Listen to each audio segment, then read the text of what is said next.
excited to meet you.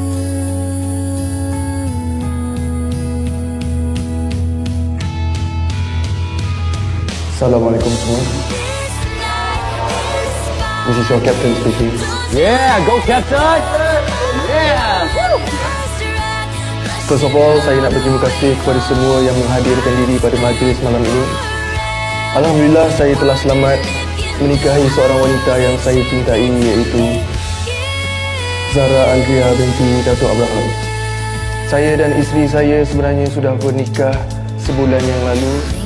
Atas sebab-sebab tertentu, kami terpaksa merahsiakannya.